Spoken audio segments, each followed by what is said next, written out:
So, hi Tara, thank you for agreeing to come along to this conversation. Let's start with an introduction. Hi, Paul. Thank you very much for having me. My name's Tara Aldridge, and I am a manager for enablement and engagement within a cloud software company. Okay, so that sounds quite complex to me.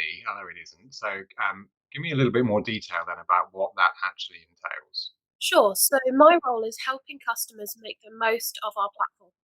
And that could be by supporting them using functionality if they need to know how to achieve something. My team are able to step in and guide them and support them through that process, right Hmm. through to actually delivering it for them in a managed service capacity. And that's all around the enablement engagement side. But a big focus right now is actually helping our partners and our customers make the most of the platform through e-learning content and courses. So we're working really hard to build a great set of courses and curriculum for customers, partners, and internally to really highlight the, the complexities of implementing a software solution, but then know how to do it well and how to use that best practice knowledge that we all have from our experience.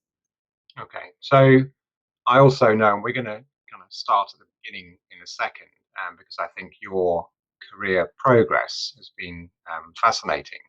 Um, but to kind of start at the end now, um, you're not just looking after a team. I mean, obviously, well, not obviously, but we're both in the UK right now. But I know your team isn't in the UK. So where is the team located?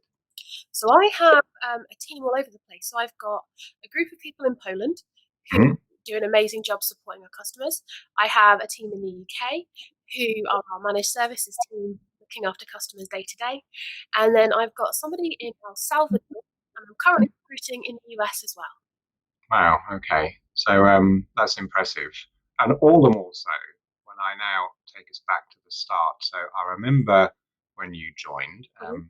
How many years ago? It's 7.5 years. it's a long time. So I remember then. What I wasn't aware of at the time was, how you got into technology, Mhm. and you have always been a technologist. And in fact, starting with the degree that you did, it's not technology.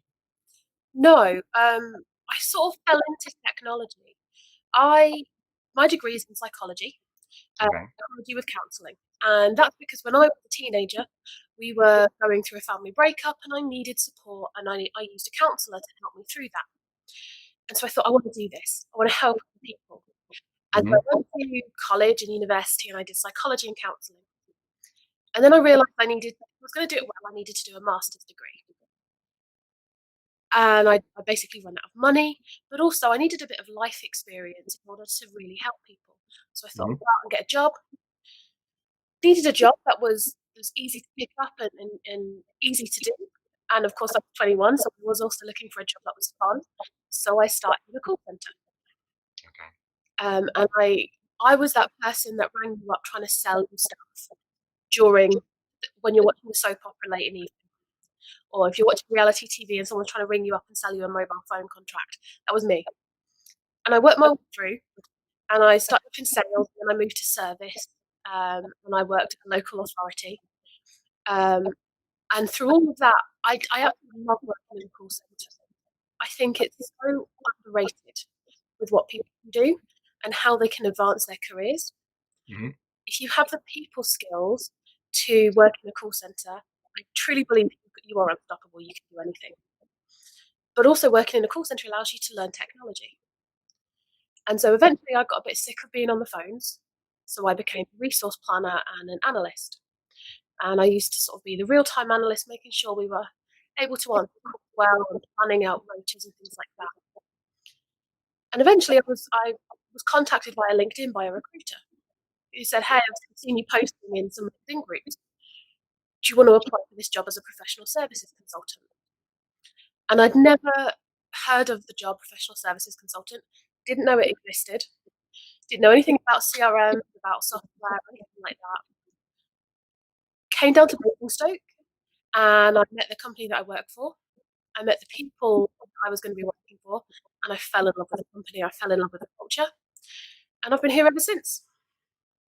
Okay. So, and then since then, I know that you've had a range of roles all within the professional services organization at the company that we both work for.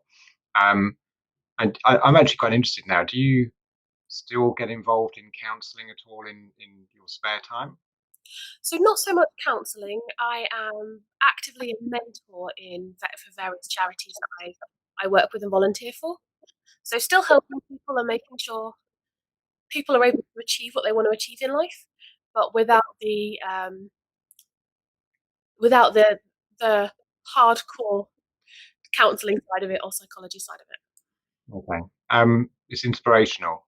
There's one other question I've got, which is a subject that's dear to both your heart and mine, something we have in common. And we're both fans of the Salesforce ecosystem.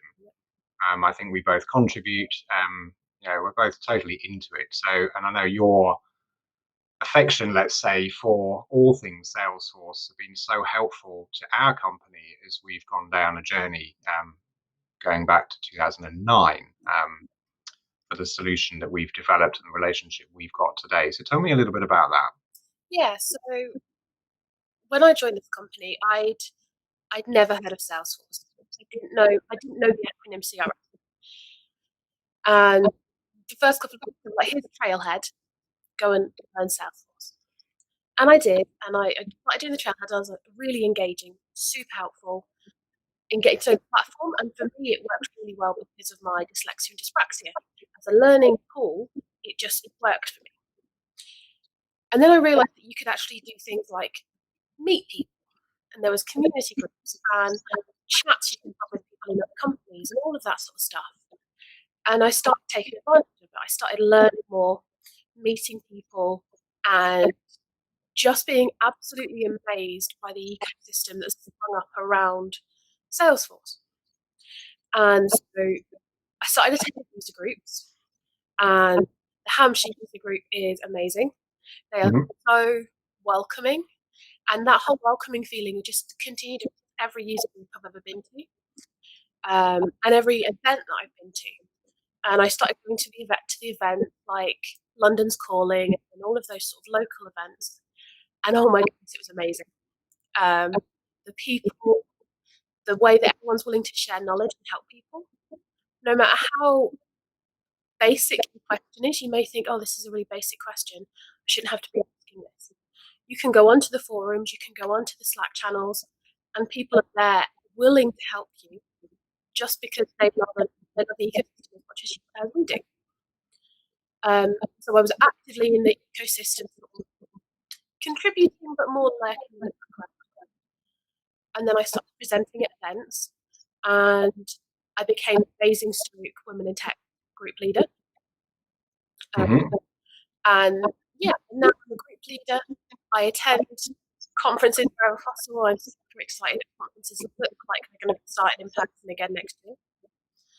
And I also volunteer for various charities in this sort of area. So I am actively volunteering for super mums who are focused on getting parents who have taken a leave of absence from their career to look after children back into a career role, help them learn Salesforce, learn the ecosystem, get them valuable work experience, and then get them jobs.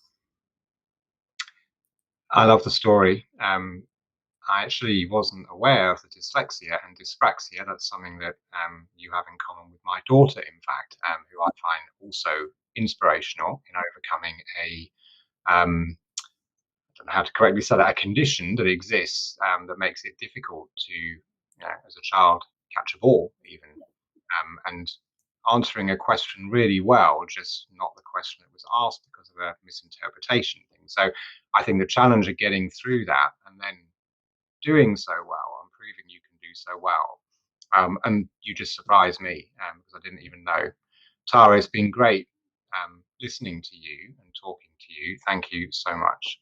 Thank you for having me.